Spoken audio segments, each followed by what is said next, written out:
بسم اللہ الرحمن الرحیم۔ نہ عروج اچھا ہے نہ زوال اچھا ہے، میرا مالک مجھے جس حال میں رکھے وہ حال اچھا ہے۔ دیکھتی آنکھوں سنتے کانوں آپ سب دوستوں کو روہیل خان کا محبتوں بھرا سلام۔ میں ہوں روہیل خان اور آپ دیکھ رہے ہیں روہیل وائس چینل۔ حضرت عیسیٰ علیہ السلام اپنے ایک شاگرد کو ساتھ لے کر کسی سفر پہ نکلے۔ راستے میں ایک جگہ رکے اور شاگرد سے پوچھا، تمہاری جیب میں کچھ ہے؟ شاگرد نے کہا، میرے پاس 2 درہم ہیں۔ حضرت عیسیٰ علیہ السلام نے اپنی جیب سے 1 درہم نکال کر اسے دیا اور فرمایا، یہ 3 درہم ہو جائیں گے، قریب ہی آبادی ہے، تم وہاں سے 3 درہم کی روٹیاں لے آؤ۔ وہ گیا اور 3 روٹیاں لی۔ راستے میں آتے ہوئے سوچنے لگا، حضرت عیسیٰ علیہ السلام نے تو 1 درہم دیا تھا اور 2 درہم میرے تھے، جبکہ روٹیاں 3 ہیں۔ ان میں سے آدھی روٹیاں حضرت عیسیٰ علیہ السلام کھائیں گے اور آدھی روٹیاں مجھے ملیں گی، لہذا بہتر ہے کہ میں 1 روٹی پہلے کھا لوں۔ چنانچہ اس نے راستے میں 1 روٹی کھا لی اور 2 روٹیاں لے کر حضرت عیسیٰ علیہ السلام کے پاس پہنچا۔ آپ علیہ السلام نے 1 روٹی کھا لی اور اس سے پوچھا، 3 درہم کی کتنی روٹیاں ملی تھیں؟ اس نے کہا، اے اللہ کے نبی، 2 روٹیاں ملی تھیں، 1 آپ نے کھائی اور 1 میں نے کھا لی۔ حضرت عیسیٰ علیہ السلام وہاں سے روانہ ہو گئے۔ راستے میں ایک دریا آیا۔ شاگرد نے حیران ہو کر پوچھا، اے اللہ کے نبی، ہم دریا عبور کیسے کریں گے جبکہ یہاں تو کوئی کشتی نظر نہیں آتی؟ حضرت عیسیٰ علیہ السلام نے فرمایا، گھبراؤ مت، میں آگے چلوں گا، تم میرا دامن پکڑ کر میرے پیچھے چلتے آنا، خدا نے چاہا تو ہم دریا پار کر لیں گے۔ چنانچہ حضرت عیسیٰ علیہ السلام نے دریا میں قدم رکھا اور شاگرد نے بھی ان کا دامن تھام لیا۔ اللہ کے حکم سے آپ نے دریا کو اس طرح عبور کر لیا کہ آپ کے پاؤں بھی گیلے نہ ہوئے۔ شاگرد نے یہ دیکھ کر کہا، میری ہزاروں جانیں آپ پر قربان ہوں، آپ جیسا صاحب اعجاز نبی پہلے محبوس ہی نہیں ہوا۔ آپ علیہ السلام نے فرمایا، یہ معجزہ دیکھ کر تیرے ایمان میں کچھ اضافہ ہوا؟ اس نے کہا، جی ہاں، میرا دل نور سے بھر گیا ہے۔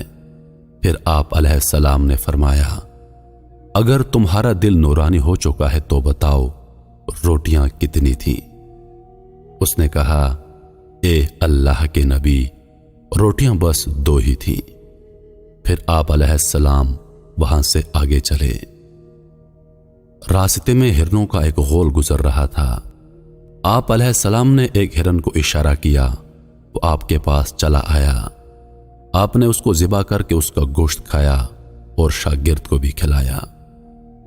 جب دونوں گوشت کھا چکے تو حضرت عیسیٰ علیہ السلام نے اس کی کھال پر ٹھوکر مار کر کہا، اللہ کے حکم سے زندہ ہو جا۔ ہرن زندہ ہو گیا اور چوکڑیاں بھرتا ہوا دوسرے ہرنوں سے جا کر دوبارہ مل گیا۔ شاگرد یہ معجزہ دیکھ کر حیران ہو گیا اور کہنے لگا، اللہ کا شکر ہے جس نے مجھے آپ جیسا نبی اور استاد عطا فرمایا۔ حضرت عیسیٰ علیہ السلام نے فرمایا، یہ معجزہ دیکھ کر تمہارے ایمان میں کچھ اضافہ ہوا؟ شاگرد نے کہا، اے اللہ کے نبی، میرا ایمان پہلے سے دگنا ہو چکا ہے۔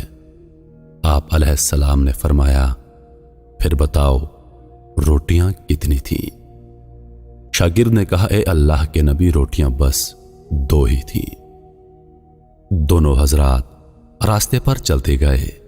کیا دیکھتے ہیں کہ ایک پہاڑی کے دامن میں سونے کی 3 اینٹیں پڑی ہیں۔ آپ علیہ السلام نے فرمایا، اے شاگرد، 1 اینٹ میری ہے اور 1 اینٹ تمہاری، اور تیسری اینٹ اس آدمی کی ہے جس نے تیسری روٹی کھائی تھی۔ یہ سن کر شاگرد شرمندگی سے بولا، حضرت تیسری روٹی میں نے کھائی تھی۔ حضرت عیسیٰ علیہ السلام نے اس لالچی شاگرد کو چھوڑ دیا اور فرمایا، 3 اینٹیں تم لے جاؤ۔ یہ کہہ کر حضرت عیسیٰ علیہ السلام وہاں سے روانہ ہو گئے اور لالچی شاگرد اینٹوں کے قریب بیٹھ کر سوچنے لگا انہیں کیسے گھر لے جایا جائے۔ اسی دوران 3 ڈاکو وہاں سے گزرے۔ انہوں نے دیکھا ایک شخص کے پاس سونے کی 3 اینٹیں ہیں۔ انہوں نے اسے قتل کر دیا اور آپس میں کہنے لگے اینٹیں 3 ہیں اور ہم بھی 3 ہیں، لہذا ہر شخص کے حصے میں ایک ایک اینٹ آئے گی۔ اتفاق سے وہ تینوں ڈاکو بھوکے تھے۔ انہوں نے ایک ساتھی کو پیسے دیے اور کہا کہ شہر قریب ہے، تم وہاں سے روٹیاں لے کر آؤ، اس کے بعد ہم اپنا اپنا حصہ تقسیم کر لیں گے۔ وہ شخص روٹیاں لینے گیا اور دل میں سوچنے لگا اگر میں روٹیوں میں زہر ملا دوں تو دونوں ساتھی مر جائیں گے اور تینوں اینٹیں میری ہو جائیں گی۔ ادھر اس کے دونوں ساتھیوں نے آپس میں مشورہ کیا کہ اگر ہم اپنے ساتھی کو قتل کر دیں تو ہمارے حصے میں 1.5 اینٹ آئے گی۔ جب ان کا تیسرا ساتھی زہر آلود روٹیاں لے کر آیا تو ان دونوں نے منصوبے کے مطابق اس پر حملہ کر کے اس کو قتل کر دیا۔ پھر جب انہوں نے روٹی کھائی تو وہ دونوں بھی زہر کی وجہ سے مر گئے۔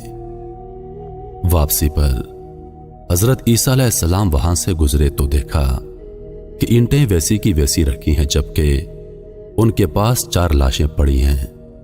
آپ نے یہ دیکھ کر ٹھنڈی سانس بھری اور فرمایا دنیا اپنے چاہنے والوں کے ساتھ یہی سلوک کرتی ہے۔ میرے محترم عزیز دوستو، دنیا کی چاہت کرنے والا، دنیا سے محبت کرنے والا، اس عارضی دنیا کو اپنا سب کچھ سمجھنے والا، اس کا انجام یہی ہوتا ہے۔ میں امید کرتا ہوں کہ ویڈیو آپ دوستوں کو پسند آئی ہوگی۔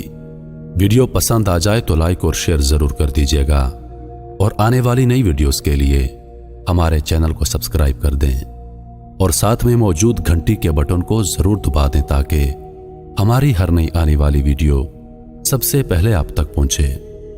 روہیل خان کو دیجیے اجازت، زندگی رہی تو اگلی بار ایک اور ویڈیو لے کر آپ کی خدمت میں حاضر ہوں گا۔ تب تک کے لیے خدا حافظ۔ اللہ پاک آپ سب کا حافظ و نگہبان۔ ہنستے رہیے اور ہمیشہ مسکراتے رہیے۔